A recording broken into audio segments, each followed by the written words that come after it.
Bienvenue sur Reddit, le meilleur de Reddit, mais en français. Aujourd'hui, je vous raconte les meilleures petites vengeances mesquines de Reddit. Et elles sont super satisfaisantes. La première histoire a pour titre Petite vengeance contre celle qui me prend pour sa secrétaire. Christine avait mon numéro de téléphone il y a plus de 3 ans. Elle ne voulait clairement pas que les ennuis liés à ce numéro la suivent dans sa nouvelle vie, sur son nouveau numéro. Les agents de recouvrement, ses anciennes conquêtes, hommes et femmes, Christine avait du succès, et autres tentaient de la joindre. Je peux comprendre le besoin d'un nouveau départ. Et Christine, j'espère que ta nouvelle vie se passe bien. Les agents de recouvrement ont lâché l'affaire assez vite. Ça fait 2 ans qu'ils ne m'embêtent plus. Certaines conquêtes de Christine ont été très persistantes, mais ont fini par arrêter de m'appeler. Le dernier appel ou message d'un de ses amants était il y a environ 1 an. Le gros challenge, ça a été sa famille. Ses rendez-vous personnels, SMS de confirmation pour les médecins, le salon de coiffure, ses ongles, etc. Et son employeur. Je reçois encore parfois des messages ou appels de membres de sa famille qui ne comprennent pas pourquoi Christine n'a pas donné son nouveau numéro. Désolé, je peux pas vous expliquer ces raisons. Quand les messages et appels ont commencé, j'expliquais que c'était plus son numéro, et je leur disais de demander à Christine son nouveau numéro. Attitude assez normale, il me semble. Les gens répondaient « Merci, je lui demanderai ». Au bout d'un moment, ça continuait, et j'ai commencé à être agacé. J'ai commencé à être moins sympa avec les gens qui continuaient à me contacter pour joindre Christine. Ça a aidé un peu, mais pas des masses. Au bout d'1 an, les demandes de confirmation pour ses rendez-vous personnels continuaient, et j'en ai eu vraiment marre. J'ai accepté le challenge de la forcer à changer ses habitudes. J'ai ignoré les demandes de confirmation jusqu'à la veille du rendez-vous. Et j'ai tout annulé. Gynéco, annulé. Coiffeur, annulé. Avocat, annulé. S'il m'appelle pour confirmer, c'est « Désolé, Christine n'est plus disponible demain ». Doucement, elle a commencé à changer son numéro. Personne ne veut se retrouver avec des rendez-vous annulés après des semaines, voire des mois d'attente. Et bonne chance pour avoir un nouveau rendez-vous rapidement. Mais le plus drôle est arrivé 1 an après que le numéro m'ait été attribué, quand j'ai reçu un message de son chef. Il voulait qu'elle vienne plus tôt le lendemain matin pour une réunion importante. J'ai fait la seule chose logique, et j'ai poliment démissionné pour elle. Le lendemain, je reçois un message très sec de son chef me disant que mon message de la veille était peu professionnel, méchant, pas drôle, etc. Ma réponse ? Demander à Christine de changer de son numéro. Ensuite, j'ai reçu un message plein de jurons de la part de Christine. Ma réponse ? Change ton numéro ou je continue à annuler tous tes rendez-vous. À ce point de l'histoire, je suis pas sûr qu'elle savait pourquoi tous ses rendez-vous étaient annulés. Un second message est arrivé, avec encore plus de jurons. Ma réponse ? Lol. Et devinez quoi ? Plus de demandes de confirmation pour ses rendez-vous.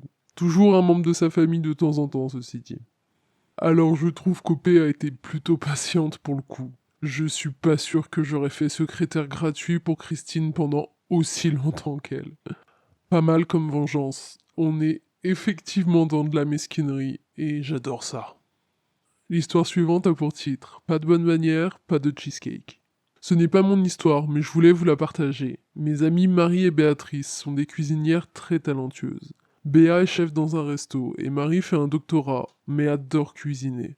Elles sont toutes les deux des personnes géniales. Elles avaient cette cliente, Karen, qui était propriétaire d'un café assez connu dans notre ville. Elle leur achetait des cheesecakes toutes les semaines, parce que les cheesecakes de Marie et Béa sont les meilleurs. Super texture, un goût incroyable, pas trop sucré, ils sont simplement délicieux. Au début, Karen achetait 1 ou 2 gâteaux par-ci par-là, mais très rapidement, c'était 4 ou 5 par semaine. Ses clients sont accros à ces cheesecakes, ils en raffolent. Karen avait essayé plusieurs fois de remplacer les desserts de Marie et Béa par d'autres, mais sans succès. Leur recette est le résultat de plusieurs années d'expérience et de beaucoup de talent. Elles avaient même donné des conseils à Karen pour réussir ses propres desserts, mais elle n'y arrivait pas. Une personne normale penserait sûrement que maintenir de bonnes relations avec leurs fournisseurs est bénéfique, mais pas Karen. Elle se plaignait de tout, en espérant obtenir une réduc ou des produits gratuits. Elle se mettait super en colère lorsque les prix augmentaient, mais c'était inévitable parce que le prix des matières premières augmentait chaque année. Moi je trouve que le prix de leur cheesecake était raisonnable, voire même plutôt bas, mais Karen n'en avait rien à faire. Un jour, Karen leur a envoyé une photo d'un cheesecake avec toute la confiture sur le côté, en affirmant que Marie et Béa l'avaient livré comme ça, ou que c'était arrivé dans la nuit, tout seul. Sauf que Marie et Béa livrent tous leurs desserts elles-mêmes, et dans un emballage transparent. Donc la seule explication possible, c'est qu'un employé de Karen, ou elle-même, l'avait fait tomber, et elle veut juste un remplacement gratos. Bien sûr, mes amis ne l'ont pas remplacé, parce qu'elles savaient très bien que c'était pas leur faute.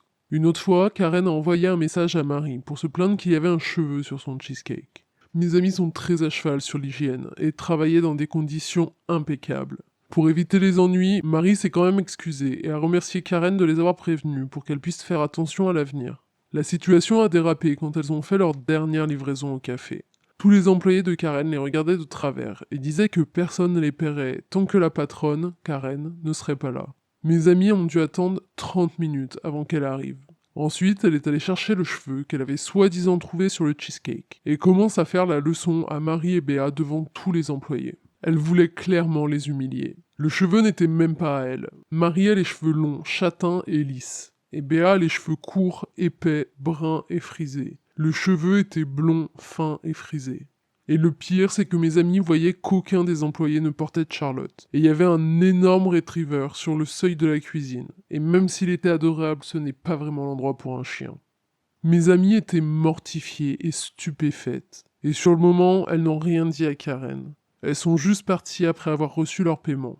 D'habitude, elles n'ont pas de mal à s'exprimer honnêtement, mais elles voulaient rester professionnelles. Voici la partie vengeance mesquine de l'histoire. Marie et Béa ont attendu que Karen leur recommande des cheesecakes pour lui répondre. Notre entreprise est désormais fermée. Nos excuses pour le désagrément occasionné. Karen a pété un câble et leur a dit qu'elles auraient pu la prévenir. Mais elle a été laissée en vue. Edith. Juste une précision, ce n'était pas un contrat formel, juste un accord oral avec Karen. Confectionner des gâteaux n'est qu'une activité secondaire pour mes amis, en plus de leur activité principale. Ça fait quelques sous en plus, mais c'est pas indispensable. Non mais, il y a vraiment des gens qui en veulent toujours plus. Tu leur donnes le doigt, ils te bouffent le bras, quoi. Et puis je suis d'accord avec OP, quand on a un bon fournisseur, on le chouchoute. Comme quand on a un bon client d'ailleurs. Surtout qu'on parle de petites entreprises là. Enfin bon, encore une fois, Marie et Béa ont été bien plus patientes que moi. Je pense que j'aurais dit ciao la première fois où Karen a commencé à chercher la petite bête. Mais je suis pas connu pour ma patience, je dois bien vous avouer. L'histoire suivante a pour titre Le chaton que j'ai adopté par mesquinerie. Ma fille de 15 ans et moi, on allait à la SPA toutes les semaines. C'était une thérapie gratuite pour elle. Regarder les chatons jouer et leur faire des câlins lui faisait beaucoup de bien. Alors qu'on était dans la salle des chatons, un père et sa fille de 6 ou 7 ans entrent. Je regarde horrifié alors que la petite malmène les chatons. Elle les attrape par les pattes. Elle en tape un sur la tête après qu'il lui a donné un petit coup de patte joueur. Et je l'entendais dire d'une voix géniarde « Qu'il est moche celui-là !» ou Berk, regarde son œil, c'est dégueulasse, en parlant d'un chaton qui se remettait d'une blessure. Elle a fini par se focaliser sur un petit chaton roux et blanc, qui était super chill, malgré le comportement agressif de la gosse. Elle annonce au bout d'un moment à son père que c'est celui qu'elle veut. Son père demande si elle est sûre, et elle dit oui. Elle passe encore quelques minutes à le tenir super mal et à s'en servir comme d'une balle, à se comporter comme un monstre. Je me suis levé discrètement, je suis allé au mur où se trouvaient les cartes attribuées à chaque chaton, et j'ai trouvé celle du seul chaton roux. Je l'ai prise et je suis retourné m'asseoir. Après quelques minutes, je m'approche de la petite et je lui dis gentiment « Tu peux me le donner s'il te plaît? On va l'adopter. » Elle me regarde d'un air furieux et me dit « Non, il est à moi !» Son père s'approche et je lui dis « On est venu le voir plus tôt et on a décidé de l'adopter. On a même récupéré sa carte, regardez. Désolé. » Il a dit à sa fille de nous donner le chaton. Et elle a pété un câble. Elle a continué à pleurer et à hurler comme une sale gosse pourri gâtée pendant 5 minutes, tout en tenant dans ses mains le chaton terrifié qui tentait de s'échapper. Elle voulait uniquement le chaton roux, et elle n'aimait aucun des autres chatons trop moches. Il a fallu que son père lève la voix pour qu'elle lâche enfin l'affaire. Elle a alors lancé le chaton de l'autre côté de la pièce, et elle est sortie en tapant des pieds. Ma fille et moi, on est allés récupérer le pauvre petit. Et je vous la fais courte, Otis est très heureux chez nous depuis 7 ans. Et on l'aime de tout notre cœur. Mon feed Facebook vient de me rappeler que c'était l'anniversaire du jour où on l'avait adopté. J'espère que cet horrible gosse n'a jamais eu de chaton. Alors OP voit de la mesquinerie dans ses actions, et je comprends pourquoi, hein. Mais de mon point de vue, elle a plutôt sauvé la vie d'Otis. Et d'ailleurs, comme toujours sur Reddit, OP a dû payer la cat tax. Donc j'ai le plaisir de vous présenter Otis bébé, le jour où il a été adopté par sa nouvelle famille. Et ensuite on a Otis 7 ans plus tard, heureux d'être un gros chat trop mignon. L'histoire suivante a pour titre « Le karma s'occupe de mon boss après qu'il m'a foutu la honte ». J'ai commencé à travailler dans un hôtel après le lycée. Je savais pas trop ce que je voulais faire de ma vie et j'ai décidé de faire une pause dans mes études. Au travail, la situation n'était pas top. Parfois, je devais travailler 14 ou 16 heures d'affilée. En plus, j'ai jamais eu de formation. On m'a lancé dans le grand bain et j'ai dû tout apprendre sur le tas. Je veux pas trop me la péter, mais j'apprends vite. Mon chef était un connard. Il me criait dessus, devant les clients. Il disait que j'étais stupide et incapable. Ceux d'entre vous qui ont travaillé en hôtellerie-restauration savent que les clients peuvent être très difficiles. Ils se plaignent de tout pour récupérer leur argent. J'ai décidé de démissionner parce que je voulais plus être traité comme ça. Mon dernier jour, je vois une cliente rentrer et je sais tout de suite que ça va être Lucifer en personne. C'est l'été et l'hôtel est complet. Elle pousse tout le monde dans la file d'attente et insulte les gens. Personne n'avait envie de se frotter à elle, donc les gens la laissent passer. Elle avait réservé 3 chambres pour 12 personnes. Oui, oui, 3 chambres doubles pour 12 personnes. Je lui explique que c'est pas autorisé et qu'il y a plus de chambres disponibles. Elle commence à crier, elle demande à voir mon chef et me dit qu'elle va me publier sur Facebook. Ok Karen, tu crois vraiment que quelqu'un en a quelque chose à faire? Mon chef arrive et présente ses excuses à Karen, lui dit que ça fait pas longtemps que je suis là. Il a surclassé une des chambres de Karen et déclassé un autre client qui n'était pas encore arrivé.